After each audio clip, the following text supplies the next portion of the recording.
using social media to communicate now. They don't do in-person meetings. They don't go out like we are today and meet with people. They're just on their phones all the time, and on their computers. That's how their computers, that's the world that they're getting brought up in. And unfortunately, the cyber criminals out there are out there to do the same thing, to utilize these technologies against them, right? We have core values, none bigger than bravery or justice or fairness, right? We have to be impartial of whoever we serve, no matter what political affiliation or what viewpoints that person has. Again, that's the balance of the United States Constitution. We have a right to protect the American people, but also uphold that Constitution. But I always like to point out the diversity piece of this, because I've worked so hard in my bureau career to increase diversity in the bureau. I think the communities deserve that. If we don't represent the communities we serve, if we don't have enough African American people or enough Asian folks that work for the bureau, how can we be sympathetic to the crimes that happen to those communities and those people? So I can tell you this: the FBI is not perfect. We are far from the diverse organization we should be. But every day we work harder to see our special agent classes that go up to Quantico and train. They're getting there.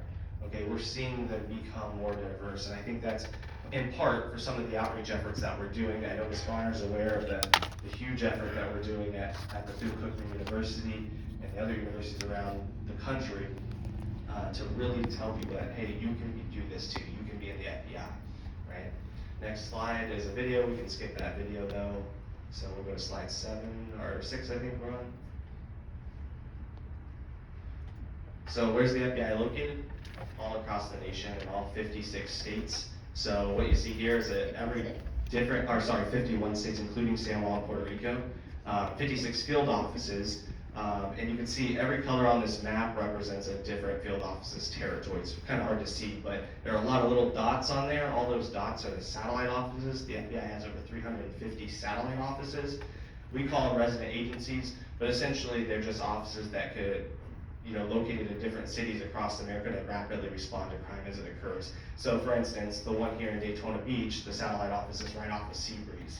So there's a team of about 12 special agents, intel analysts, and operations specialists here to help anytime and assist with local law enforcement matters or FBI matters as they occur here in this area.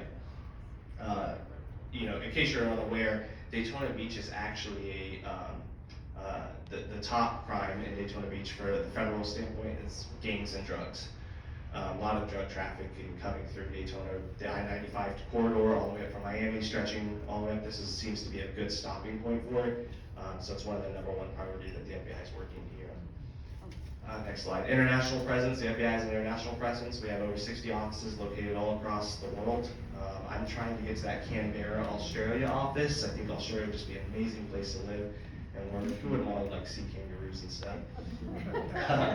But a lot of people ask, why are we international? Because technically we only have jurisdiction stateside. CIA, NSA, they have all jurisdiction internationally for the United States. But the reason is because we want to keep open lines of communication with those foreign partners, law enforcement partners, so that way if a terrorist attack happens in Paris, France, we definitely want to make sure there's no subsequent attack here in the homeland, so we want to make sure we're assisting. But also, and big crimes here, we'll talk about it with the cyber scams, is a lot of these criminals, who are doing these scams to you all and to others are located overseas, and we need to be able to extradite them back here for trial and stuff. So we're able to keep those communication open with local law enforcement over there so that we can bring those people back, right? Next slide. So looking at Florida and how we're divided in the FBI, we're divided into 3 separate field offices. Miami has all that purple area. It's down there to the southeastern part of the state. To the western/central part of the state is that green area. That's Tampa, FBI Tampa's office. And then all that red is FBI Jacksonville's territory. So that's where we cover. That's what I have to cover. Is 40 of the 67 counties in Florida. It's a lot. Jacksonville is actually the smallest field office in Florida too. Miami's a large field office. They have over 1,000 employees working there. Tampa is what we call like a medium office. They have about 500 to 600 employees. And then Jacksonville is what we call a schmedium office. We're about 250 people strong, spread out across all of those 40 counties. A lot of territory, a lot of people to serve. Next slide. If we look at how we're divided in this territory, we divide them up between 7 RAs, 7 satellite offices, and then the headquarters city office out of Jacksonville. So we cover all the way out to Escambia County and Pensacola. That's important, right? Because if we go back to December 6, 2019, the terrorist attack that happened on NAS Pensacola took the lives of 3 U.S. Navy sailors and wounded over 8 law enforcement officers that day. We wouldn't have been able to get there and be on scene as quick as we were if we didn't have that satellite office set up. It's about a 6-hour drive from Jacksonville all the way out there, so long way to go. So these officers are critical when responding to incidents like that. Next slide. So just looking at the numbers, a little over 36,000 employees working for the FBI. We divide those into 2 categories: special agents, that's your gun toters, your badge wearing people who can actually go out and arrest people, and then professional staff people, about 23,000 of professional staff supporting them in various roles, whether it's collecting intel, whether it's surveillance on people, whether it's outreach like I'm doing to you all today, just various different support roles helping that agent find the bad guy, if you will. 56 field office, 350 satellite office. We operate on about a $9.7 million budget, of which about half of that is just personnel costs to keep us here, right? And I already mentioned FBI Jacksonville's numbers. So next slide. Just a little bit about outreach and what we do. I mean, outreach is super important for 2 reasons. Number one, for recruitment, to shine a little brighter light on what we're doing here at FBI Jacksonville. We're not secretive. I know people always think we're secretive. And I always like to touch on that when people say, oh, the FBI says we can't comment. And so there's 2 reasons why we can't comment on investigations. Number one is to protect the integrity of the investigation. If I were to tell people every step of the way what's going on in an investigation, I'm now compromising. I'm telling the criminal, the suspect, what I know and I don't know. So I'm showing my hand, right? That's number 1 reason. Number 2 reason is also if there are subsequent investigations that might come of that, and so people will start to hide things a lot easier. So when you always hear the FBI say no comment, it's not because it's secretive in nature, it's just because there's an ongoing investigation and we have people working the case trying to find more people connected to it, right? But part of my job is to get out there and tell the story. You can go back 1 more slide, sorry. To tell the story to the FBI and to tell us what we're doing and what we're doing to combat crimes that you're going to hear about today. So I give awareness presentations to groups like you guys. I go to Bethune-Cookman, I do presentations, I go to Brittle, I do presentations. I do presentations all across the state, to schools, to businesses, to infrastructure, you name it, I'm out there. And I do it on a wide variety of topics. Today we're going to talk about common scams and schemes, but I also, a big popular one is to children or parents about internet safety and survivability. How can you survive in today's internet world? It's a popular one, it's probably the most popular, second to cyber. But I also talk about terrorism, domestic terrorism. I inform the public on what domestic terrorism really is, what it means. I inform people on civil rights, what civil rights means to the FBI, what we're doing in the civil rights realm, whether it be hate crime related, whether it be FACE Act. We hear a lot about the abortion clinics right now. We're going to a lot of talk about that right now. Well, the FBI has a right to protect people against that and for that. So that's a big act right now, the freedom of access to clinical insurance, which falls under our civil rights program. So I just go out and inform the public, but also I have awareness campaigns I do as well. So Davita's probably aware of this, but bomb threats to historically black colleges and universities was a big thing early in this year and still remains prevalent today. But I give awareness campaigns to schools and to students saying, hey, there's consequences to making hoax threats, whether it be a bomb threat or not. I mean, I could argue that while there was no bomb found on Bethune-Cookman University, there was still fear, there was still terror involved in that. So that suspect should be held accountable, which they are. There are about 30 officers working those threats right now, and helping identify 6 subjects right now is what we're looking at. So see, I don't just not comment. I'll tell you what's the ongoing information on it. But that's my job. My job is to tell the FBI story and answer the hard questions for you guys. I also have to deal with media, so that's my collateral duty is the media, so I get out in front of the camera and give updates on what we're doing. And so I wear a suit a lot and stuff, so I have a lot of suits. But that's my job. I have a lot of blues and blacks, to be honest with you. But I do like, my wife would argue she likes me in gray better, but yeah. So we'll go to the next slide. Yep. So let's talk about cyber. Let's talk about FBI cyber and what it means. People say cyber and they kind of, it means a lot to different people. If I asked every one of you what cyber meant to you, you might say computers, you might say my cell phone. What it means to the FBI is, it means computer intrusions. What I'm talking about is I'm technically talking about a hacker, someone getting into a network or device that wasn't authorized to do so. That's what I'm talking about. That's what cyber is. So FBI is going to work very hard to impose risks and consequences on adversaries that are doing that.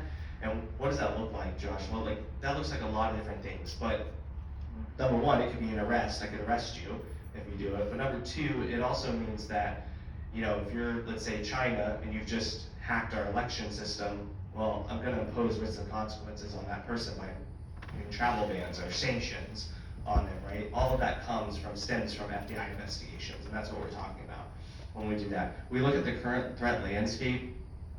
Network intrusions is always number one. It won't change. When I say network intrusion, I'm talking about hacking or manipulation, right? Ransomware, where someone's holding someone's information or data hostage, like we saw in the oil pipeline a couple years back, I think just last year when the whole gas crisis was the thing. That was a ransomware attack, right?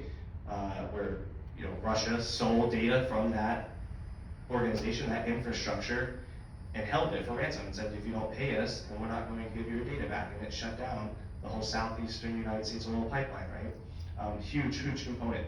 Well, what we don't think about with ransomware, a lot of businesses that I talk to in private sectors, they always think that it can't happen to me.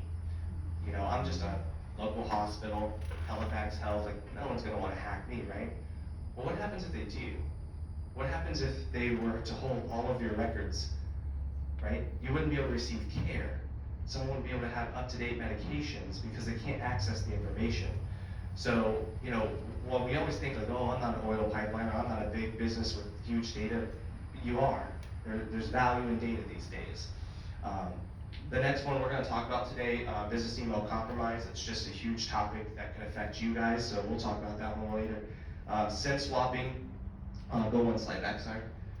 SIM swapping, we're not going to talk about today, but it's just basically a sophisticated way for someone to hack your phone and change your numbers and stuff. It doesn't affect a lot of people. We're not seeing it very prevalent in Jacksonville anymore, so we don't talk about it today. But we are going to talk about skimming today, so we'll get into that a little later too.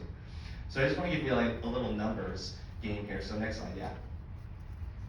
So what do the numbers look like? Well, you can see the amount of losses in billions on this screen, and business email compromise is the #1 leader, and it has been for years. I think it will continue to be the #1 because it's so easy. And again, we'll talk about it and we'll go over what business email compromise is.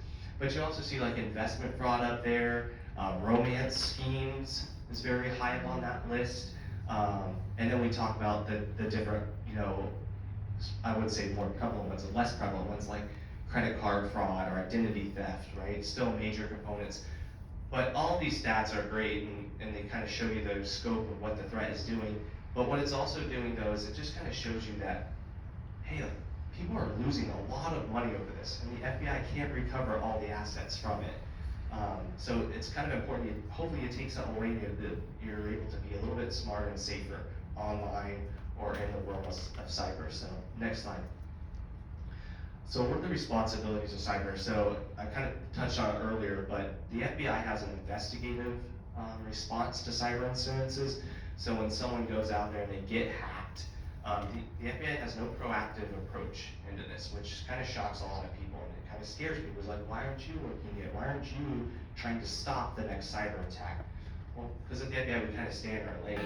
And our lane is not to be proactive in that measure, but to actually investigate and spend all of our time and resources to put risk and consequences on whoever did that cyber intrusion, right? But we have other people that actually work proactively, like the Cyber Infrastructure and Security Agency, or CISA, who works for the Department of Homeland Security.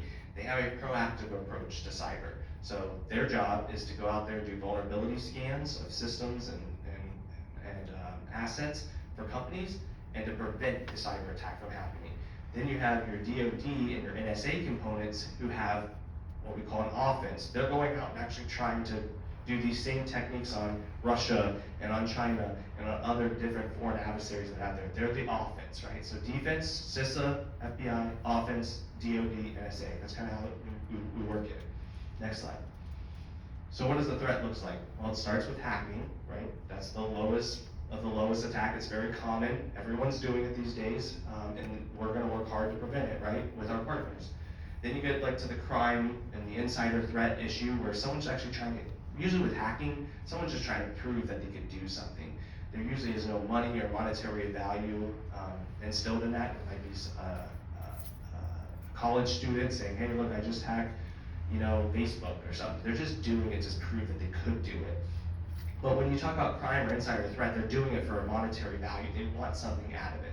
So when we talk about insider threat, someone working for the FBI and giving secrets away, right? That would be an insider threat we're looking at. When you're talking about espionage, we're looking at spies, people here in the United States working for foreign state actors trying to steal information, right? And then we get over to the last two, which are probably the worst of the worst. Severe threats, right? Is when we're talking about terrorism, shutting down networks to instill fear in people, that would be a bad day. Then we talk about warfare, where we're talking about people stealing our information to use it against us. So think about what if China were to steal our latest aircraft technology or boat technology that the Navy's working on, and then using it against us, right? We wouldn't want that. That would be the severest of the severe threat. Next slide. But that's all good and well, and most of the times, 90% of you won't even hear about that or be a part of that, and it won't affect you. But what will affect you are scams like tech support fraud, right? Who here has got that call saying, hey, your virus needs to be updated on your computer, right? I just got like 4 text messages on the way here to my work phone saying, click here now because your device service support is up. You need to do it now, right? That's what I'm talking about when I'm talking about service support or tech support fraud. Okay, what I think is important to note about tech fraud support is I just pulled the numbers on Friday. Between 2020, so 2020, I know you probably can't read it, and I can't either. I think it says $246 million in losses. This year, in 2021, it was $347 million in losses to tech support fraud. It's becoming more prevalent. It's becoming up that list of business email compromise. It's getting up there, and that's why I want to talk about it. Because most victims of this, over 60% of the victims, are ages 60 and older to this crime. So usually the crime works like this. Someone's going to call you and they're going to say, hey, it looks like your computer is out of date. I want to go ahead and update it for you free of charge. All you have to do is allow me to access your computer. So you just go ahead and let me know what your IP address is, and if you don't know how to do it, they're going to tell you how to do it. And then they're going to get into your computer. But while they're in the computer, they're going to pull up a screen that looks like they're just clicking around, doing some cool stuff.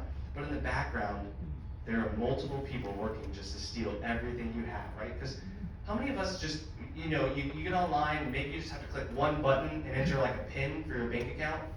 I have it, right? It's easy, right? Just go to the website, click one thing, 1, 2, 3, and you're into your bank account. It's really easy, right? Or your emails, right? You go into your email, it's already pulled up. You just pull it up on your phone or on your computer, it just pulls up, right? You got all your emails right there. Yeah, well, all the criminals can see all of that at a click of a button too.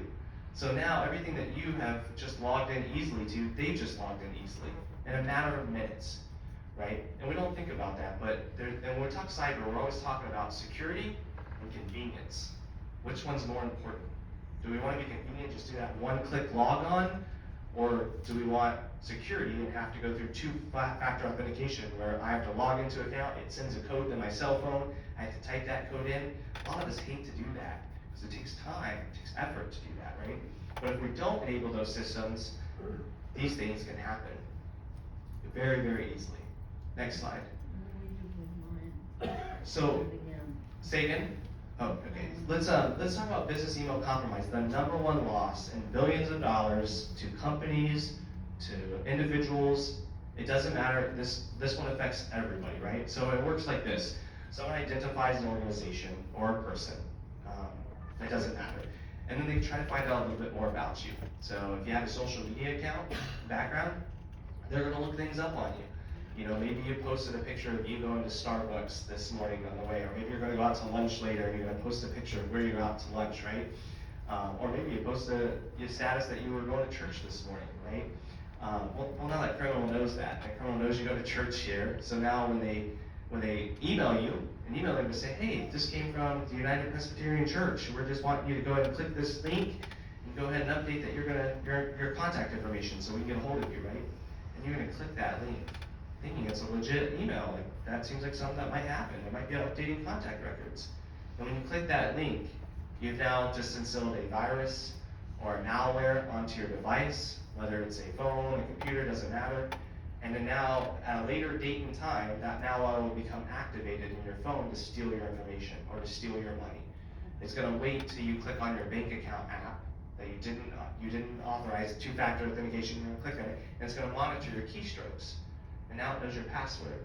And that's the same password you use for your security system at home. And that's the same password you use for your email. So now they have access to all of your information just like that. That's how business email compromise works. So if we're talking about clicking links, that's how you prevent yourself from falling victim of a business email compromise. Let's go to the next slide. So when I tell people, you have to be very meticulous in monitoring emails. Looking at it, is it really spelled correctly? Is that really the Reverend's email address that's emailing you? Or is there 1 or 2 letters off, right? A lot of it happens with like G's and O's and Y's, right? Because they can manipulate those to look like an A, but you think it looks like an O, but you don't realize that little tag off of it saying that's an A, right? Things like that. So you're gonna wanna verify the spellings, right? I also wanna encourage you, if you ever get an email that says, hey, your bank account's been compromised, go ahead and click here to reset your password. Don't do that. Just go to the bank account website. Go log in, take the extra step to just go to the bank account, USA.com, bankofamerica.com, whatever it is, and reset it there. Don't click the link to do it. Take an extra step and do it the right way. Same thing when you're going to like Google shopping, right? All of us have been fallen, I think, when you go into Google and you're just like, I don't know, I want to buy this lawnmower for my house. So I just go to Google and I Google lawnmower, and then I click that top link. Well, that top link is a paid advertisement. Someone paid Google to put it there. That could be a criminal that paid Google to put it there. Google doesn't know who paid them. They just know they got money to put that ad there. But we've seen it, and just recently we've seen it where banking, when you type in, Bank of America, just in Google, instead of actually learning the URL, you can go www.bankofamerica.com. You just put in Bank of America into Google, and you just click that top link. That top link spelled Bank of America just 1 letter wrong, but it looks like the real site. So you get on there, you log in your information, and it says, oh, we could not log you in. But what you just did was type in your information for a criminal to now have. So now a criminal is logging into your account at that second and transferring money over to their account, just like that. And you didn't think twice about it, because you just went to Google, you clicked the top link, it just said the system is down and stuff. After you typed in your password, your username, you typed it all in, it said system was down, and like, okay, I'll just go back later, I'll do it later. And in that time, you just lost all your money, all of your life savings, gone.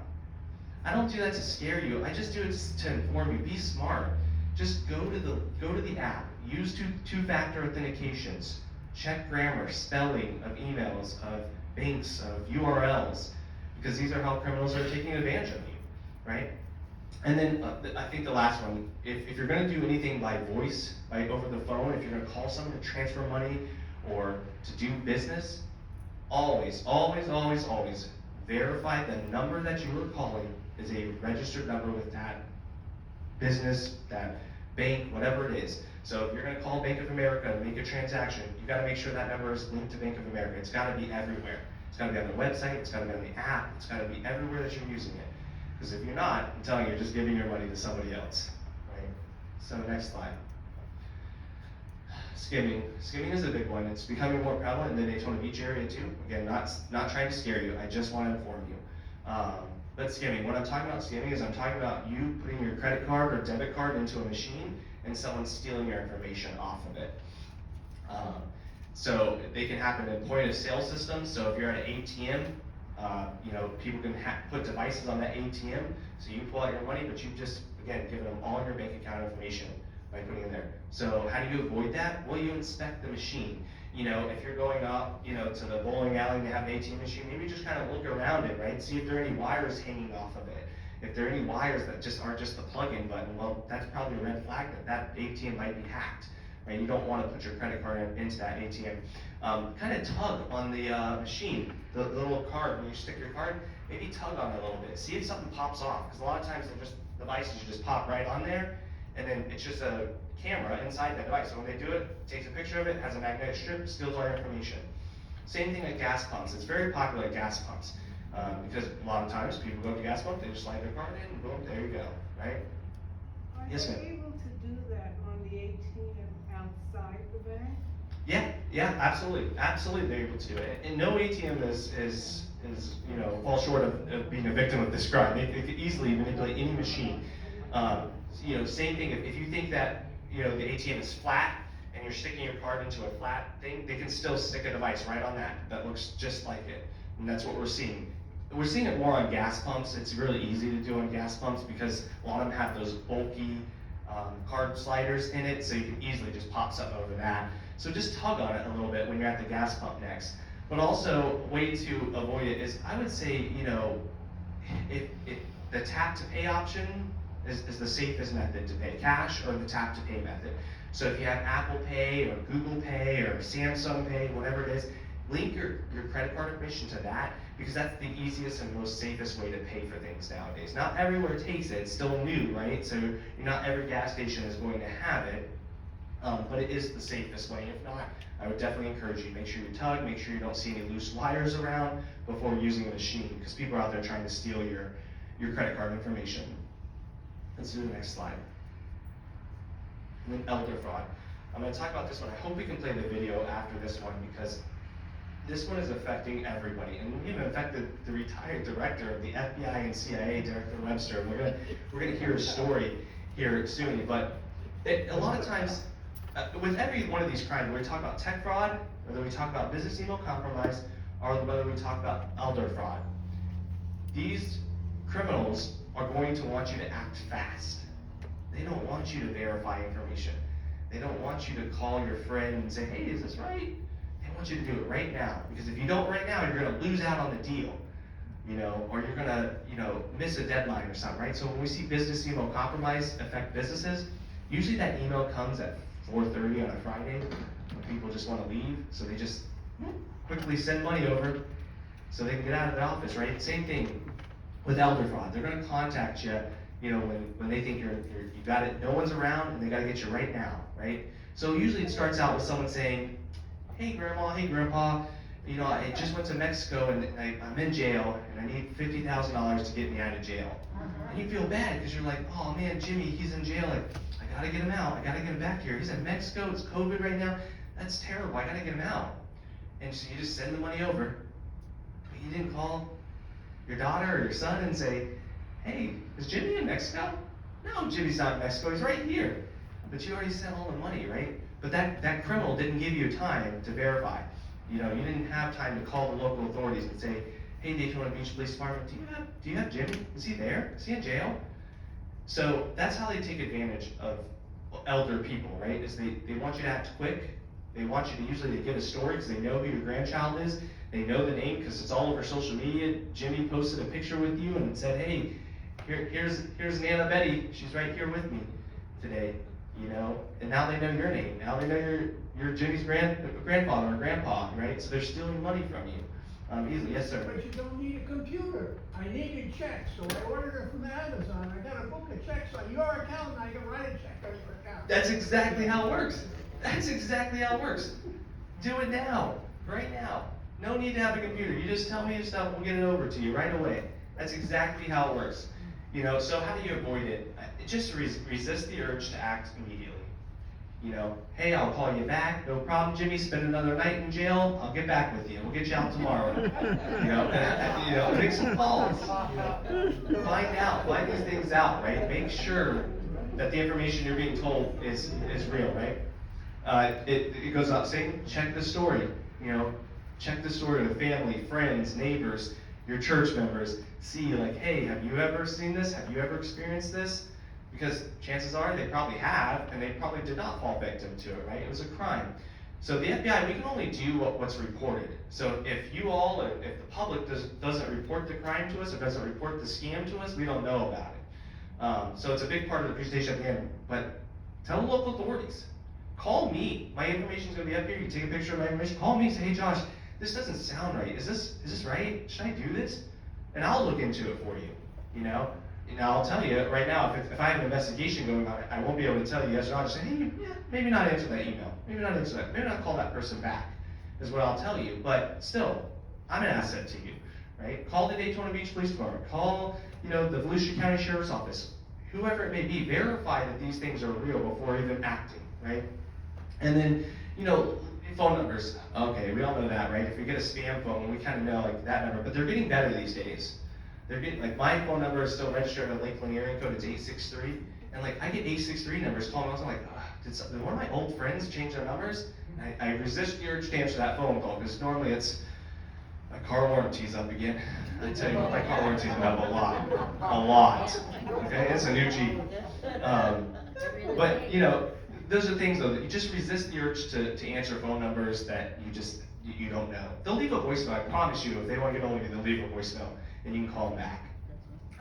Let's try to play this video. I think it's pretty cool to play this video of Director Webster kind of telling his story, and they have live audio of how it worked. So, can we do it? Does it work? I don't know if it'll work. If not, do we have internet here? Do you have internet? Yeah.